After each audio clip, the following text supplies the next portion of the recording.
Hey there IOD community, Jonathan here, and today I have a small project that I want to share with you guys. I've decided to create a memory box for my mum who passed away just 5 years ago, and I have had this box stored under a bed for the last 8 years, and I knew that it had to be something special because the timber is beautiful, but it doesn't fit into my interior. So I've decided to go for a little bit of color and add a folk art feel to the outside of this box so I can store all of those precious memories inside.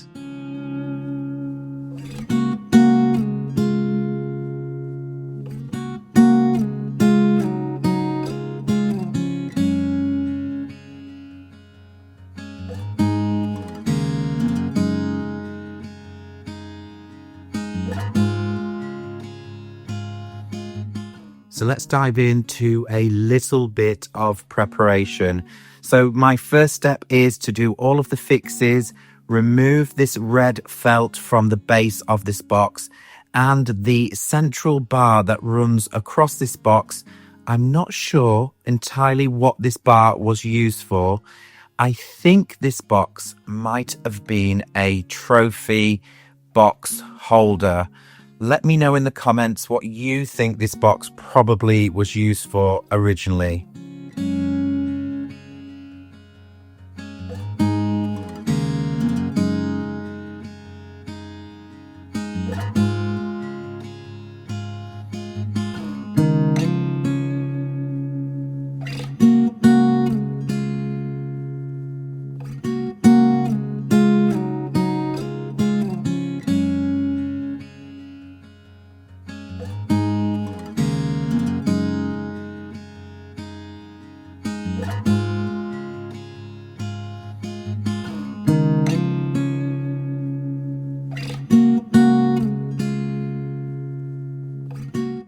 As you can see, there was quite a lot of fixing to do on this box. It was quite literally coming away at the seams. So I've gone in with a good quality wood glue and a few nails just to hold everything into place, ready for its brand new look.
After a good old clean on the exterior and the interior of this box, it's now time to start the preparation for my paint inlays.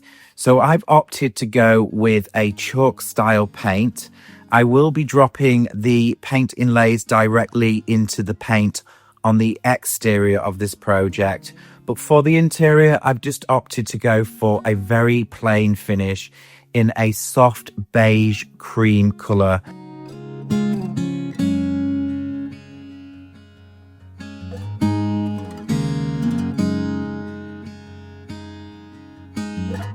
Now time to start thinking about the exterior of this project.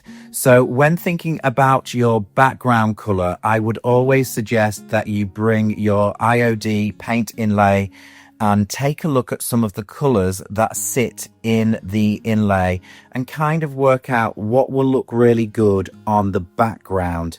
Remember, we're going to be dropping these paint inlays directly into a chalk style paint. This is the color that I've mixed, and I've decided to go with a quite dark duck egg blue And I think this will work really beautiful next to all of those wonderful deep reds and oranges in the paint inlay.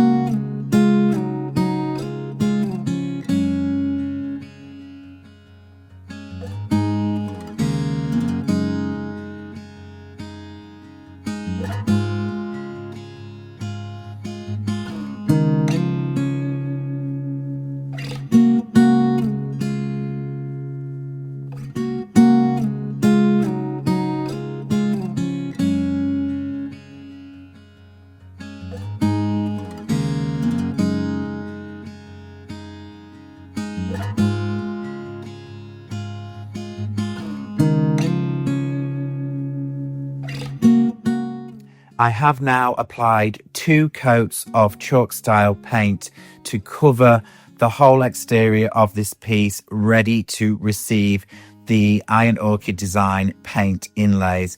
So I do have a little confession. I have already opened this particular pack and used 1 or 2 of the elements on another project, but this one is jam-packed with amazing elements to use on all different projects, all different shapes and sizes.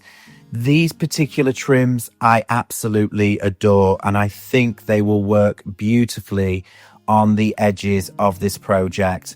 Also, there are many corner elements which are going to look really amazing on the corners. And I really quite like these really lovely swag details. I'm not sure whether they'll make it onto the surface of this project. I'm just going to kick back and have a little play around, cut some of the paint inlays up, ready to go on the surface.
When laying your paint inlays directly into chalk paint, it's always a good thing to make sure that all of the pattern matches. So as you will have just seen, I've cut the end off the trim so I can butt up the next trim right next to the corresponding one so that I have a continuous pattern all the way around the base of this project.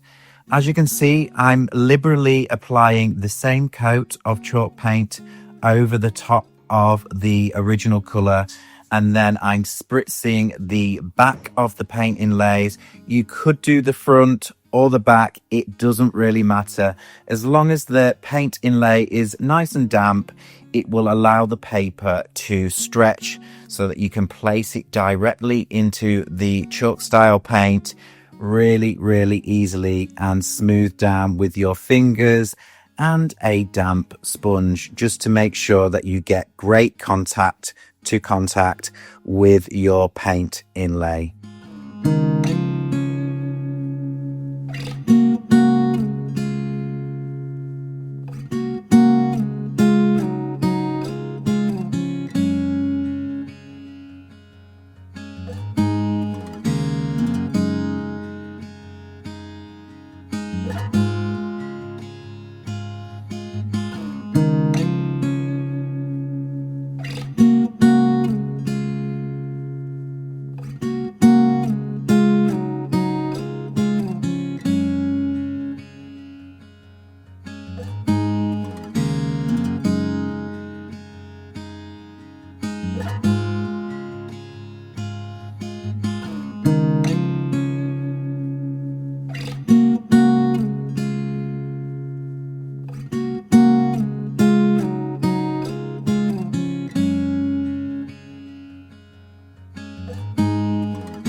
all of my paint inlays have had about an hour and a half drying time, and a good indication is when the paper goes opaque and you cannot see the pattern so well. So how I'm going to remove these paint inlays is with a sponge and some water.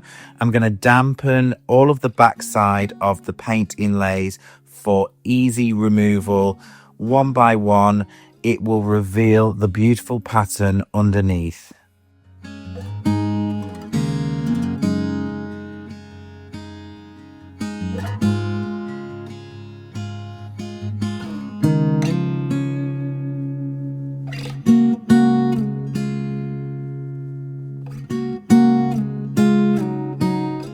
Now time for the moment of truth. It's always very nerve-wracking removing a paint inlay for the first time, but also it's so very joyful when you get the perfect transfer from your paint inlay. And as you can see, the method with the chalk style paint is truly beautiful.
Once I've removed this final paint inlay, I'm going to leave the box for around half an hour for all of the paintwork to dry before tackling a little bit of distressing around the edges of the box. Now, there are many different ways you could do some distressing around the edge, and I'm opting for the sponge and a touch of water to remove that paint from that super shiny surface underneath. That dark wood will reveal itself with a touch of water and a dry cloth. Now, if you're not so confident with rubbing it away with water around your paint inlays, then you could opt for a fine sanding pad. I'm just being super careful not to rub over the paint inlays because all of that surface is water reactive and you could spoil some of the pattern. So be very, very careful and mindful not to shift any of that beautiful hard work that you've put into your project.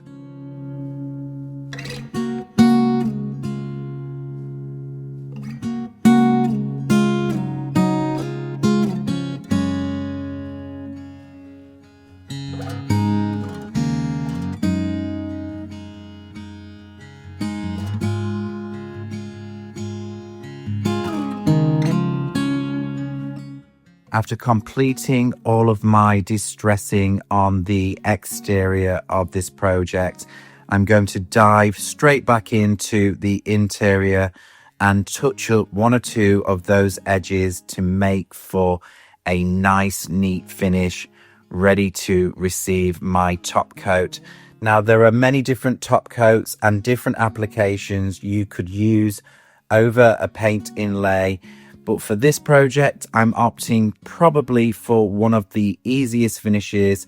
I'm going to use a spray matte lacquer to complete the project. If you've enjoyed watching me create my memory box for my mum, please leave us a comment a thumbs up or a like, or even better, share it to your page. Don't forget to look out for the retail finder on the Iron Orchid Design website so you can locate your local retailer to find any of the IOD products, including La Folie Paint Inlay.